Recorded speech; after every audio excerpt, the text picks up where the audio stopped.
दोस्तों, आज की कहानी है लेकिन जेठानी जी, पैसे से हम इज्जत नहीं खरीद सकते हैं। दोस्तों, कहानी शुरू करने से पहले अगर आपने चैनल को सब्सक्राइब नहीं किया हो तो कर लीजिए ताकि आपके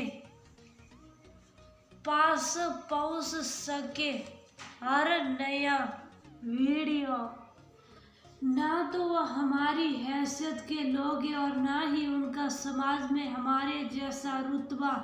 अमीरी की दम में मोहन जी अपने छोटे भाई कुमार से बोले, तेरी बेटी है तो फैसला भी तुझे ही लेना है, लेकिन मुझे छोटी सी कॉलोनी का ना तो उनका घर और ना ही प्रैक्टिस कर रहा लड़का पसंद आया। इतना साधारण रहन सहन है उनका, मुझे तो जमे नहीं। आगे तेरी मर्जी भैया, हर जगह पैसे नहीं देखा जाता। वो लोग साधारण है, मैं मानता हूँ, लेकिन वह लोग इज्जतदार है। वहाँ मेरी बेटी बहुत खुश रहेगी। छोटे भाई को अपनी सलाह देकर मोहन जी ने अपनी अस्वीकृति दे दी। बाप दादा की करोड़ों की जमीन के वारिस से दोनों भाई मोहन जी और कुमार जी खुद तो अधिक पढ़ लिख नहीं पाए, लेकिन छोटे भाई कुमार का सपना हमेशा अपने बच्चों को उस शिक्षित करना रहा है। उनके दोनों बेटों ने भी उस शिक्षा के साथ अपना व्यापार भी शुरू कर दिया और उनकी बेटी भी कॉलेज कर चुकी है।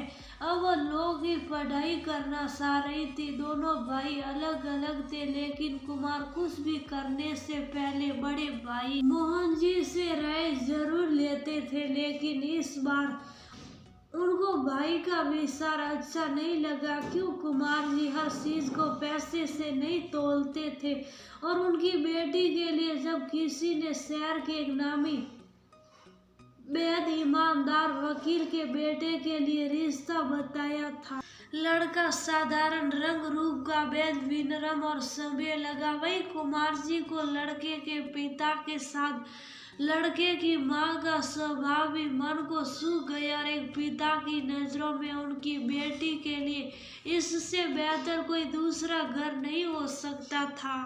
उनका दिल कह रहा था यहाँ उनकी बेटी को मान सम्मान और उड़ने की पूरी आजादी मिलेगी। बड़े भाई ने तो मिडिल क्लास घर, लड़का और परिवार देखकर साफ मना कर दिया, लेकिन कुमार जी अपनी बात पर अड़ गए और बेटे की शादी बड़ी धूमधाम से इसी घर में कर दी। और ऐसा पहली बार हुआ था जब वह भाई के खिलाफ जाकर कोई काम किया था और दिल में डर भी था, कहीं जैसा सोचा वैसा सब कुछ नहीं रहा था। भाई के सामने क्या इज्जत रह जाएगी, भाई तो मेरा मजाक बनाएंगे। खैर सब कुछ शादी में अच्छे से हो गया। जब शादी के बाद पहली बार बेटी अपने पियर आई तो उसके ताई जी, उनके दोनों बेटे और बहुएं मजाक उड़ाने के उद्देश्य से छोटे भाई के घर पहुंचे। वहाँ और भी मेहमान पहले से ही मौजूद थे और सभी ससुराल से मिले गहने और कपड़े देख रहे थे। किसी ने तारीफ की तो किसी ने मुंह बनाया, किसी को पसंद आया तो किसी को नहीं। ताई जी और उनकी दोनों बहुओं ने भी सुंदर मगर हल्के गहनों को देख मुंह बिस्काया और बोली, कौन पहनता है इतने हल्के गहने और इतने ओल्ड फैशन जेवर कपड़े। आजकल तो हीरे और कुंदन के कंगन गहने चलते हैं। मैंने भी अपनी बहुओं पर लाखों के गहने सजाए थे। ताई जी घमंड से बोली। वही ताऊ जी भी ये बात सुनकर अपनी मूंछों पर ताव देने लगे। तभी कुमार जी की बेटियां अंदर से कुछ लेकर आई और बोली, अरे ताई जी, सबसे कीमती गहना तो दिखाना ही भूल गई आपको। ये देखिए, मेरी सास द्वारा दिया अनमोल उपहार।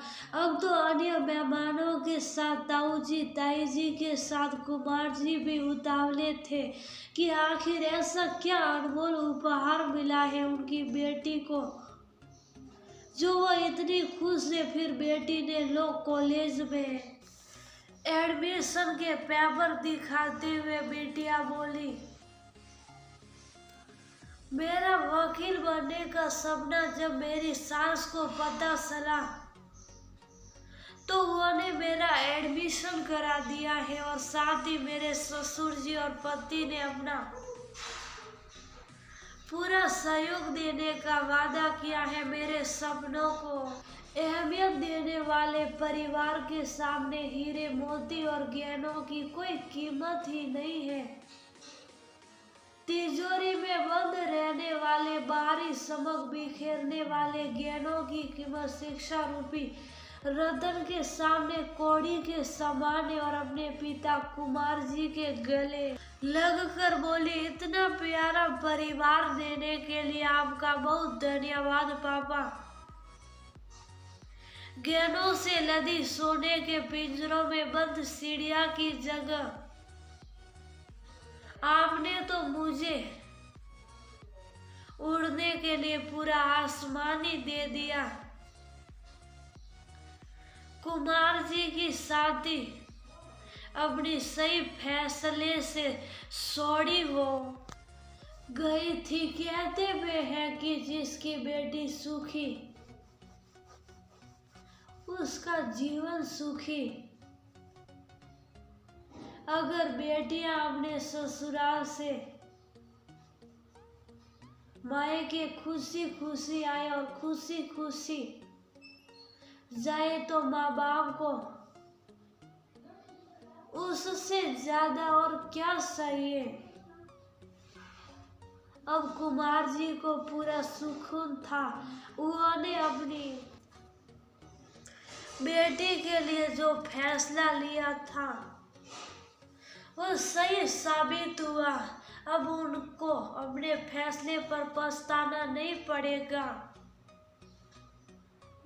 दोस्तों, बहुत बार हमें पैसे से हटकर सोचना चाहिए। पैसे जरूरी है जिंदगी जीने के लिए, लेकिन पैसे से हम इज्जत नहीं खरीद सकते हैं। इसलिए बेटियों की शादी करते समय पैसे नहीं, सब और भी देखें।